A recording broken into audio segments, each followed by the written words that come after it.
Those who have watched The Matrix tend to categorize the story as black and white, heroes versus villains, good versus evil. But after each sequel and spin-off, after each piece of media was deciphered, we learned that the truth is much more complicated, and that perhaps there are no clear heroes or villains. One of the most beloved and hated characters in the Matrix franchise is Cypher, the Judas who betrayed the Savior and his followers so that he could be rewarded with the prize of returning to the simulation rich and famous, and with all the delicious and juicy steaks he could eat. But ironically, time proved that this man was telling the truth, and that behind his words and actions lie a warning of what was really happening inside the Matrix. Cypher saw through the lies of the Oracle and Morpheus, but his treachery only resulted in his demise. What happens when a person who was freed from the Matrix chooses to return to that prison? Was Cypher right? As we continue to wait for news about The Matrix 5, let's take a look back at 5 interesting details and theories about Cypher, the traitor, or prophet, depending on how you interpret his story. Do you want to know his secrets? And could he possibly return in The Matrix 5? Welcome to Matrix Explained.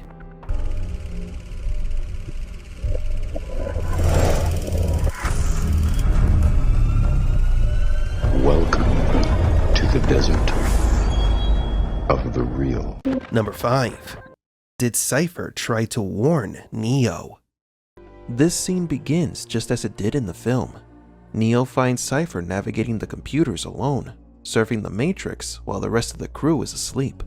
I'm gonna let you in on a little secret here. Now don't tell him I told you this, but this ain't the first time Morpheus thought he found the one.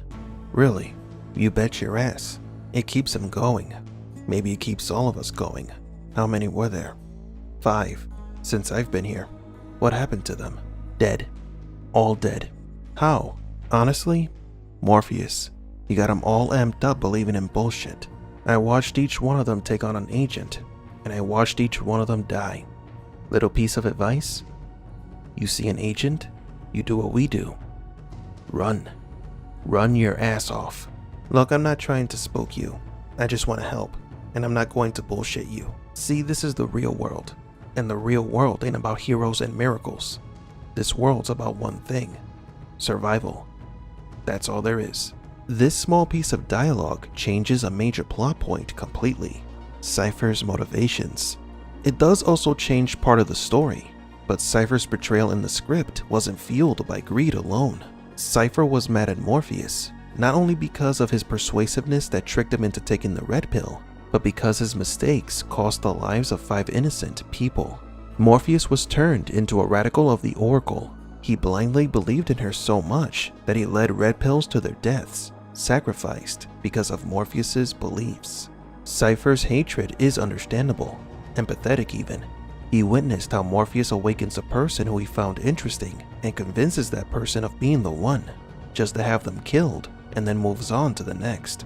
A cycle of death that has repeated 5 times already. This is why Morpheus warns Neo in the training simulation that every person who has faced an agent has died. Every single man or woman who has stood their ground, everyone who has fought an agent has died. But where they have failed, you will succeed. He is referring to Neo's predecessors, the ones that Morpheus led to their deaths. But there is something that is bugging us. In the other deleted scene, Morpheus mentions they had lost hope in finding the one. He was doubting himself and the prophecy, but after seeing Neo, he knew that he was the one. Morpheus had an epiphany that convinced him that Neo was the one in the prophecy. But why? What's so special about Neo from the other potentials? Neo spends his nights on the net looking for stories about the Matrix, hacking, and breaking multiple cyber laws. During the day, he is Thomas Anderson, a programmer for one of the biggest software companies in the world, Metacortex. Neo is no different from any other red pill. He designs programs and sells them illegally. But Trinity was much more skilled than Neo when it came to computers. She's the infamous computer whiz who hacked into the IRS database. Also, the Oracle's home is full of young potentials with reality bending abilities, like the Spoon Boy. Neo didn't have any special abilities, until after he resurrected in the Matrix, though he did manage to bend the spoon. So if Trinity was better skilled at computers, and there were more powerful potentials, then what convinced Morpheus that Neo was the one? This leads us to a sad realization. Morpheus believes in Neo just as he believed in the other 5. There is nothing special about Neo. For Morpheus, each person who he has awakened was the one. He simply has faith. This is the control that the Oracle has over Morpheus, the ability to erase his reasoning and replace it with irrational thought, a prophecy based on hopelessness. Putting ourselves in Cypher's shoes, we can empathize with him. We may not condone his actions, but we can kind of understand them. Cypher was another person who was led by a fanatic of a belief that was imposed by the machines. He was a pragmatist and was in love with a woman who also follows the prophecies of this oracle. He was rational, so being surrounded by people who spoke about a magical prophecy made no sense for him. Therefore, the most logical thing to do for his well-being is to forget and return to the Matrix. His request to forget everything carries more weight in the script. In the film, we thought that the reason for Cypher wanting to erase his memories of the Matrix and the real world was because knowing the truth wouldn't allow him to enjoy his new life. I don't want to remember nothing. Nothing. You understand? But the script's dialogue tells a different story. Sure, he wanted to forget ever waking up to the nightmare that is the real world, but he also wanted to forget the fanatic who leads people, possibly people Cypher considered as friends, to their deaths, all for the sake of a prophecy. Cypher's convictions may have been stronger than we thought. More than just a conversation to put Neo against Morpheus, this original dialogue serves as a warning. Advice that someone would give a friend who was about to make a mistake. And that mistake is Neo believing in Morpheus and the Oracle. Cypher was possibly trying to save him.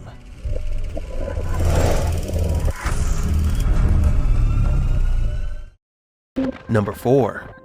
Did Cypher eat one of the Oracle's cookies? Food has symbolized many different things throughout history. For some, it is a representation of wealth, well-being, and even wisdom. In Judeo-Christianity, more specifically the story of Adam and Eve, eating the forbidden fruit resulted in the pair being banished from paradise. In the Animatrix, fruit was used as a symbol. The robots used an apple when they tried to make peace with the humans, and again when the machines annihilated the remaining human leaders after they had surrendered. The symbolism of the apple that the robots were offering to the humans was knowledge. The humans refused the offer, and so they were cast out of paradise. Oh, but food has many other meanings within the Matrix, such as freedom, misery, and manipulation. In the Matrix comic titled The Miller's Tale, we were introduced to a Zion tradition, a tradition that Morpheus himself followed since he was very young. It is a gathering of people sitting at a large table in remembrance of the first people of Zion. This first group found and planted wheat seeds in one of the few pieces of land on Earth that still saw sunlight. They harvested the wheat and baked bread. These people who once lived inside the Matrix never tasted or eaten real bread before, only the machine's simulated interpretation of bread. When those humans took their first bites of the freshly baked bread, they were in heaven. The taste of real bread was nothing like it was inside the simulation. However, their enjoyment was short-lived, as the machines eventually discovered the humans' wheat farm and destroyed it, killing all the farmers. And since then, once a year the people of Zion sit together and eat bread in their honor. The bread symbolizes freedom, but it can also be an allegory to the Last Supper of Jesus Christ with his apostles before his crucifixion. Most food in the real world represents misery, specifically the synthetic protein that the crew eats in the first Matrix movie. Some of the ingredients used to help make this food comes from insects, a perfect representation of the misery that mankind is going through in the real world. This food is so disgustingly bad that it becomes one of the reasons why Cypher wants to escape back into the Matrix. That need and desire for good food drove him to betray Morpheus, but that might not be the entire story. Inside the simulation, food symbolized both pleasure and manipulation. The first time food was used as a form of manipulation was at the Merovingians' restaurant. a dessert that the Frenchman prepared for an unexpected lady. But wait. What, you see, I have sent her a dessert. A very special dessert. I wrote it myself. The Merovingian modified this dessert to cause a certain reaction in the lady's residual self-image. It shows how easily people can be manipulated with something that is supposed to be for nourishment. As the Merovingian explains the cause and effect of the dessert, Neo and Morpheus look troubled. Why? Well, because they have eaten things given to them by someone inside the Matrix. You guessed it, the Oracle. The Merovingian was the first character that showed us how food can be used for manipulation, but he wasn't the first one to use food for manipulation. The Oracle gave Neo a cookie the first time they met. The treat was supposed to make Neo feel better after he was given bad news. Take a cookie. I promise by the time you're done eating it, you'll feel right as rain. Neo was skeptical of the Oracle and the cookie, but he ate it anyway, hoping that it would make him feel right as rain. That cookie, just like the Merovingian's dessert, could have changed Neo's residual self-image, symbolizing the great deal of control that the Matrix has over the red pills. In previous videos, we talked about how that cookie could have carried a special code, a code that activated the anomalies code inside Neo, turning him into the One. There's also the possibility that the cookie stimulated Neo into falling in love with Trinity. As evidence of this, the Oracle examined Neo's face before giving him the cookie. Maybe she was analyzing Neo's code to be sure that the cookie's modification properties would work. The cookie wasn't the only treat that the Oracle gave Neo, however. In their second meeting at the park in Matrix Reloaded, the Oracle gives Neo a piece of candy that oddly resembles a red pill. Neo does accept the candy, but we never see him eat it. This could have been another attempt to change something in his code. If Neo was changed in any way after eating food given to him by the Oracle, then he most likely wasn't the only one.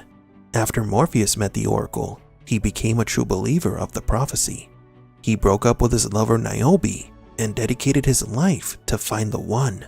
Perhaps this intense and passionate zeal was inserted into Morpheus through one of the Oracle's cookies. Another character that could have been manipulated with food was Cypher. When Cypher and Smith meet to agree on the terms of the deal, Cypher was eating a big steak. Remember that the steak that Cypher is munching on does not exist.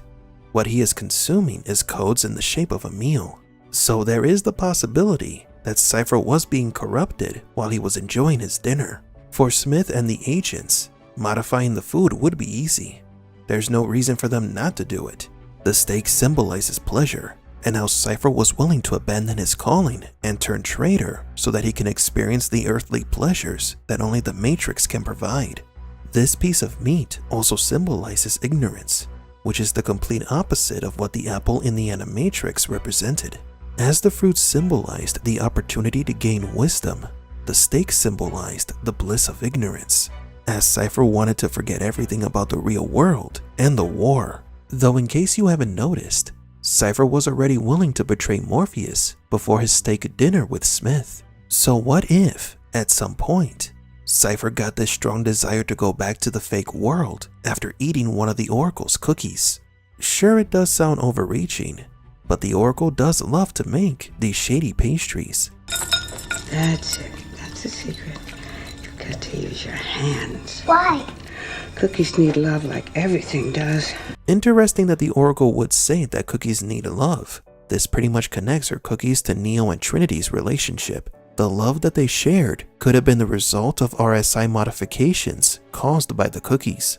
But regardless, food is, without a doubt, one of the most fascinating and overlooked aspects of the Matrix.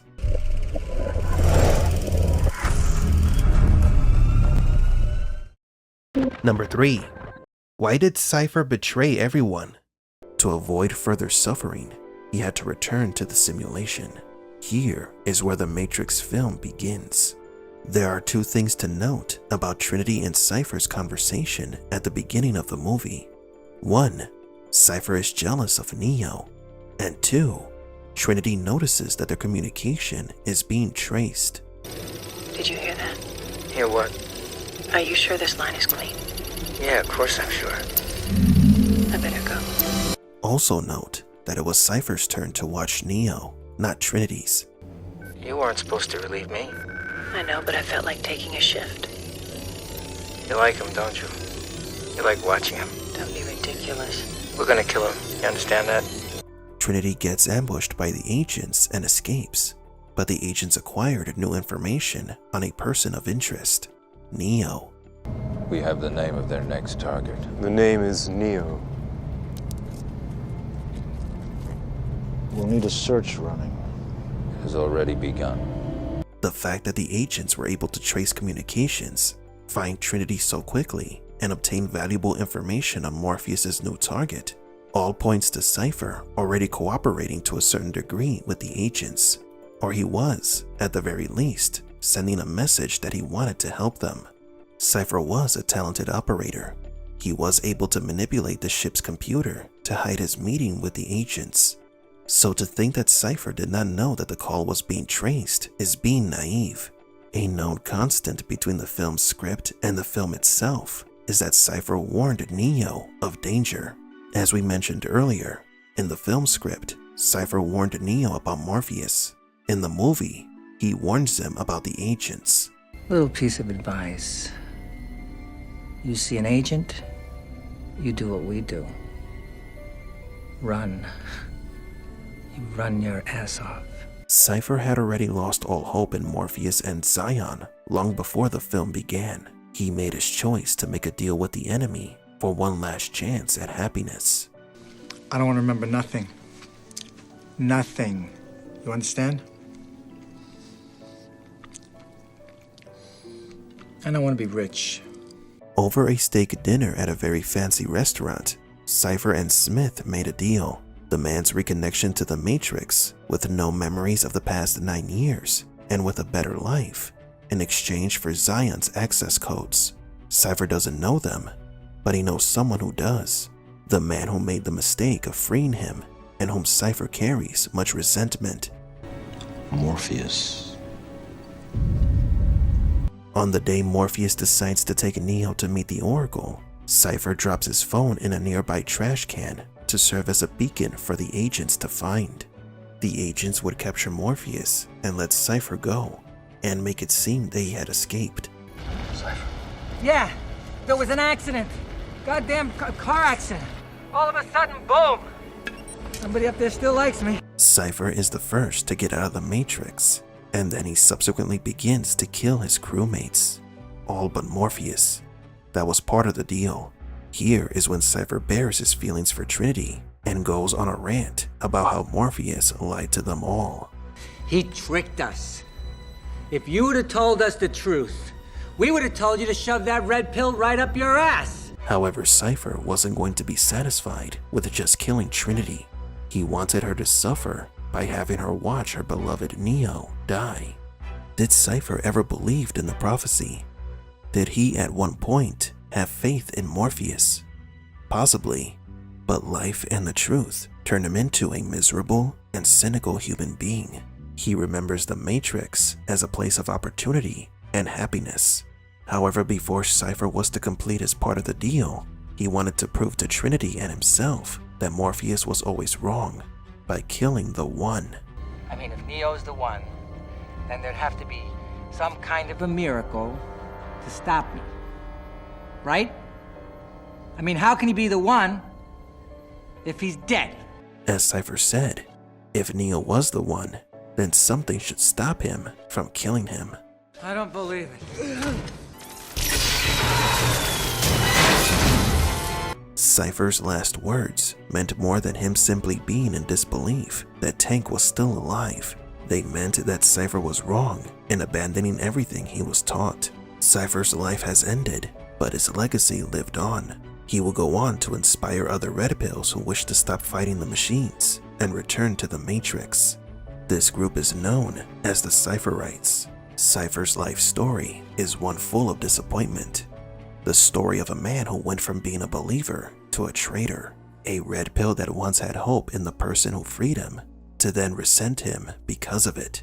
Looking back and realizing the control the machines had over the Red Pills, Zion, and the supposed savior makes us wonder if Cypher made the right choice.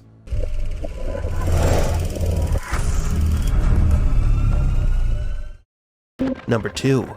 Cypher and the Woman in Red. So there are some explanations as to how Cypher kept his meeting a secret, one of which we've already discussed in a past video. It was that he may have had help from another red pill. Maybe the plan to betray the team wasn't just Cyphers. Taking a closer look at the movie, there is one other red pill that seems to miss the pleasures of the simulation. Mouse. Mouse designed the woman in the red dress to help train the recruits.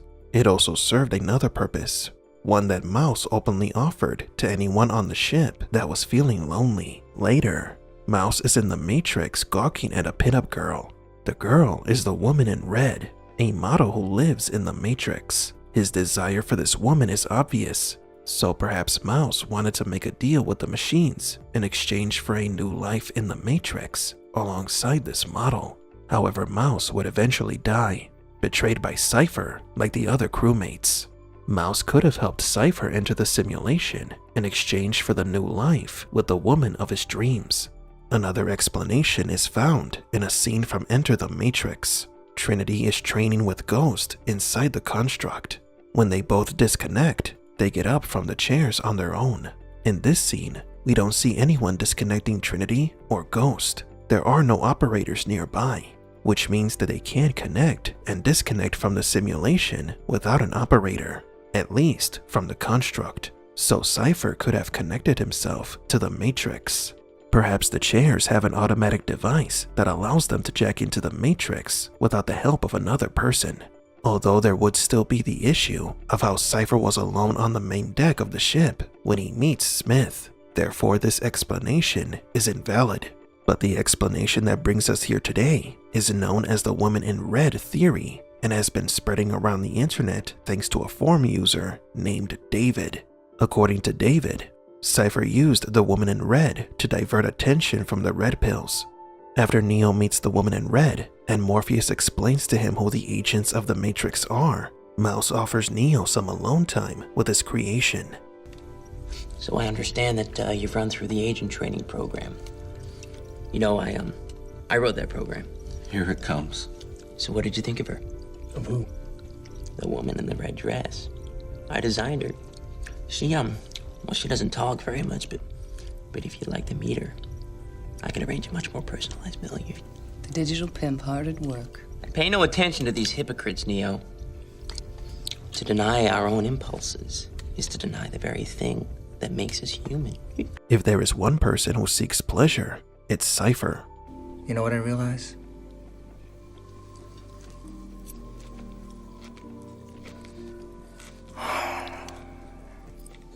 Ignorance is bliss. In fact, in a previous video, we talked about how the same construct could have corrupted Cypher because the memories of the Matrix drove him mad and desperately wanted to reconnect to the Matrix. So how does the Woman in Red factor into this? Mouse offered Neo to spend some time alone with the Woman in Red inside the construct. You get the idea of what he is implying. Mouse's offer is open to anyone, so perhaps Cypher took him up on it. Pretty sure no one else on the Nebuchadnezzar wanted to pry in Cypher's alone time with the Woman in Red, so he has all the privacy in the world, the perfect opportunity, an alibi to sneak into the Matrix and meet with Smith. Yet that still leaves the issue of the operator. An operator is needed to upload a red pill into a program, being the construct or the Matrix. Cypher had to be uploaded to the Woman in Red program. But how could Cypher enter the Matrix from the construct? The answer could be found in the scene where Neo and Cypher share a drink. Neo scared Cypher, who was alone in the dark playing around on the ship's computers.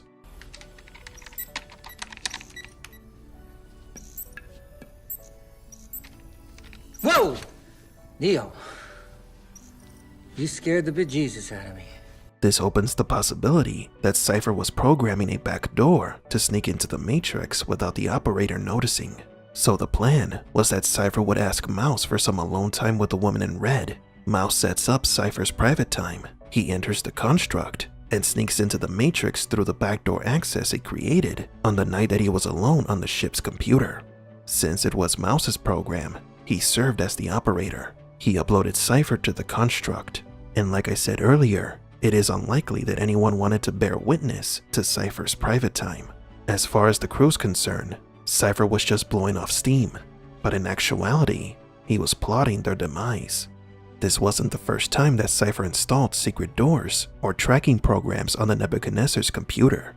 At the beginning of the Matrix, while Trinity and Cypher were conversing on the phone, she notices that they're being tracked. Doesn't matter what I believe. You don't, do you? Did you hear that? Hear what? Are you sure this line is clean? Yeah, of course I'm sure. I better go.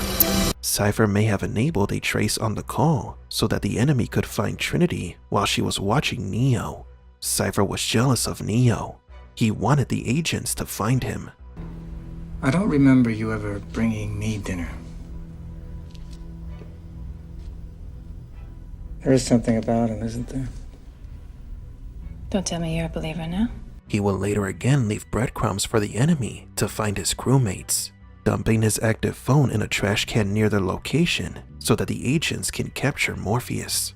The woman in red theory works well as a probable explanation as to how no one saw Cypher plotting against them. It is a near-perfect alibi. But do you agree? Did Cypher use the woman in red program to cover his tracks?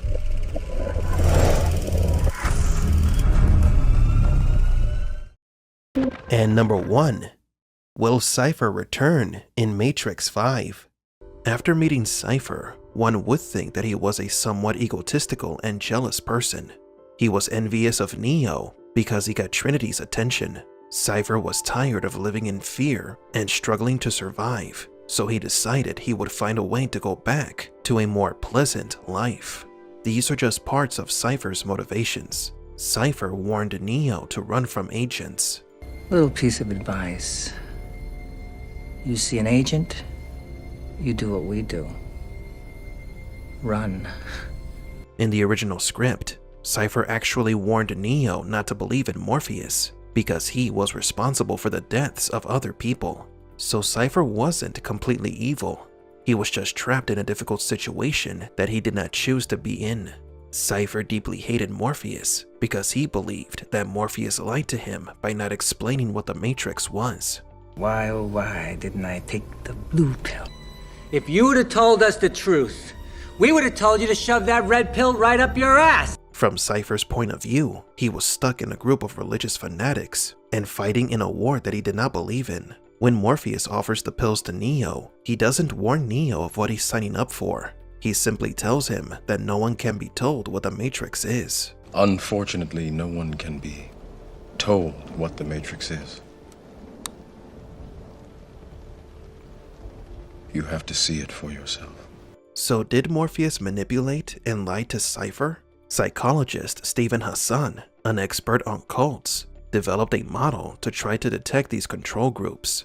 It's called the BITE model, which we have already discussed in an older video. The way Morpheus offers the pills falls into the control information category.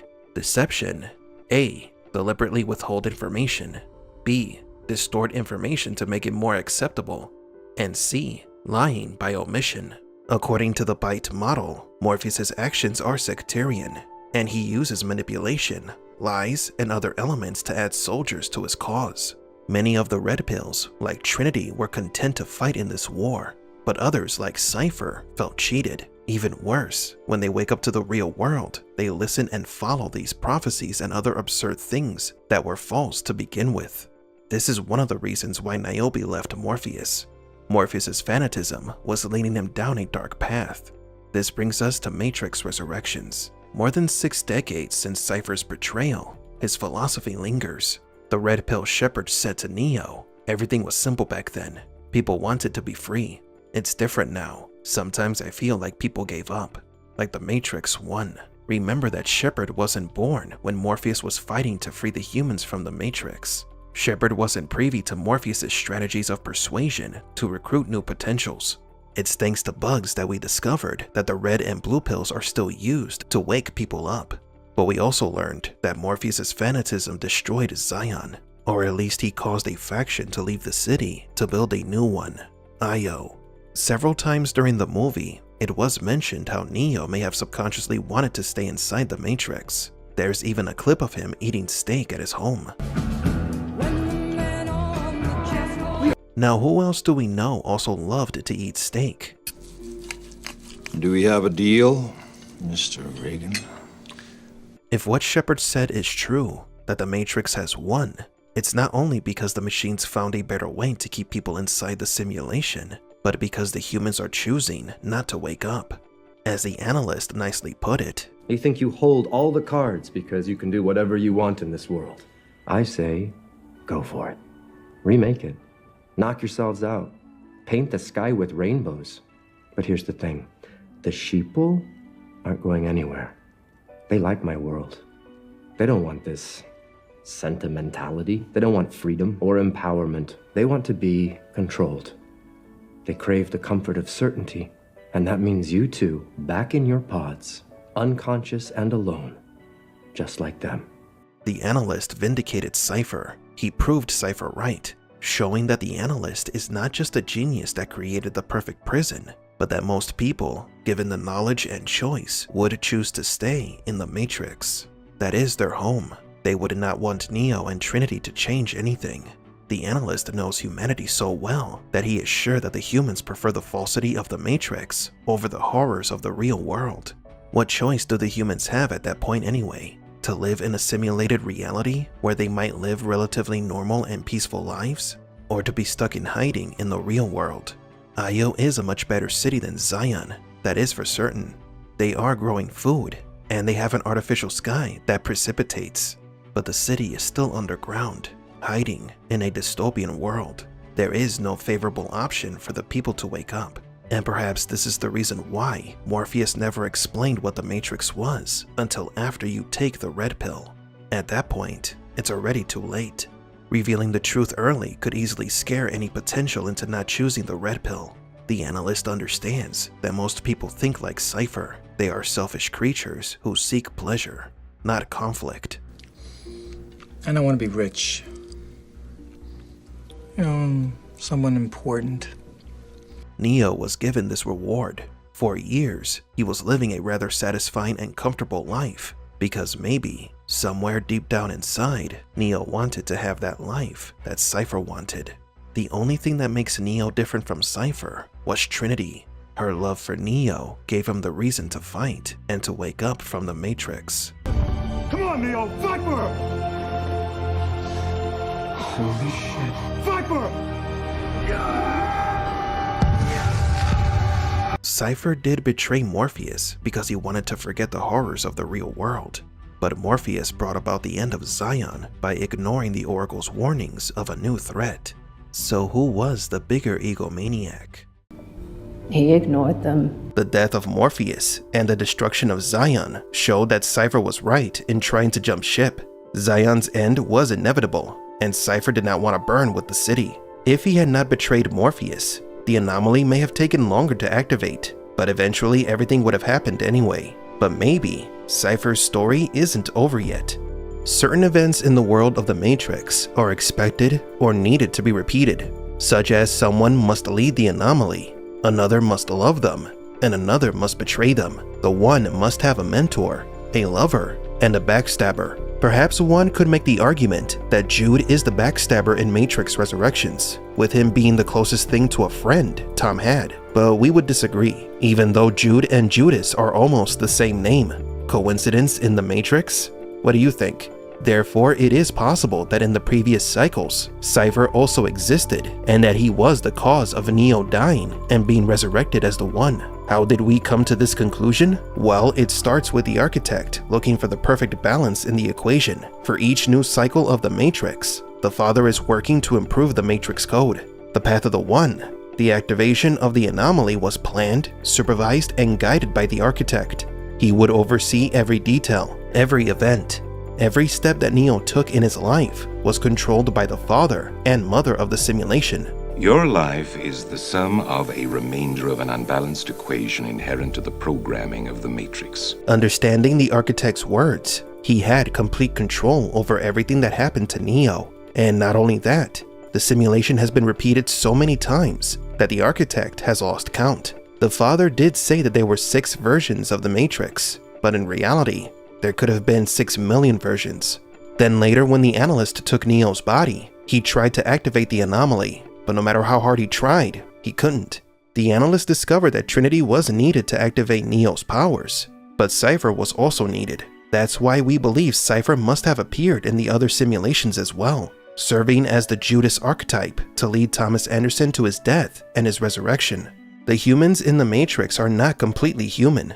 We have clearly established that in many of our videos. They are half machine, half human hybrid clones. Since they are clones, the architect can maintain consistency in each version of the Matrix. For the architect to find the stability and the balancing of the Matrix, he needed to maintain a set course where elements are repeated, which included repeating events that lead to the emergence of the One, to which again, Cypher is one of those elements. The Matrix Resurrections brought many new revelations, including the vindication of Cypher. The warnings he gave to Neo were not unwarranted. Cypher may be as important as Morpheus and Trinity, as he warns Neo that the machines aren't the only thing to be afraid of. For our part, we don't know if Joe Pantoliano, the actor who played Cypher, has been asked before if he would be willing to return to the Matrix, but it would be interesting to see Cypher return, maybe as an AI program with the real Cypher's memories and feelings intact, including his hatred for Neo and Trinity. I mean, the actor did return for Bad Boys Ride or Die, appearing as a near-death experience vision or spirit, since his character in the Bad Boys franchise, Captain Howard, died in the 3rd movie. The Matrix is a franchise where dead characters have literally come back to life. Of course, it doesn't technically have to be the Cypher that burned to a crisp in Matrix 1, but rather an AI reconstruction, or an alternate version of the character from another Matrix cycle. We still don't know if Matrix 5 will be a sequel, a prequel, a spin-off, or a reboot. If by any chance it's a reboot, maybe Cypher plays a more important part, going from a potential hero to a disillusioned villain, and his life philosophy inspires a human civil war. But do you agree? Would you like to see Cypher reunite with Neo? Or would you rather see a prequel to Mr. Reagan's story? Cypher remains a fan-favorite character, and definitely one we would like to see return in the future, as his philosophies continues to influence decades after his death. But do you agree? Which of these theories about Cypher did you find the most interesting and plausible? Is there a chance that Cypher could return in Matrix 5? Back to the Matrix, where the lights fell true. Walking through a dream, where the skies weren't blue. In this real life nightmare, I'm just a pawn. God damn you, Cypher! Lost in the battle, from dusk till dawn. In these empty halls, echoes of a digital love. Trinity of phantom in the world above. Fighting for a cause that I can't even see. In the Matrix was the only place to be.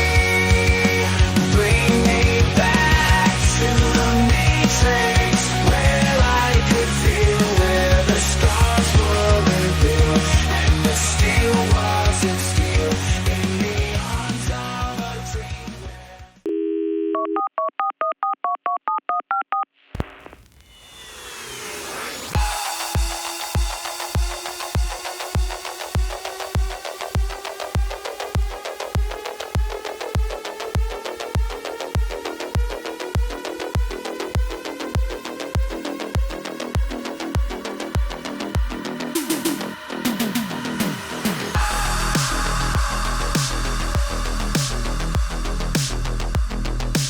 For Matrix Explained, please leave a like and subscribe. And thank you for visiting the Desert of the Real.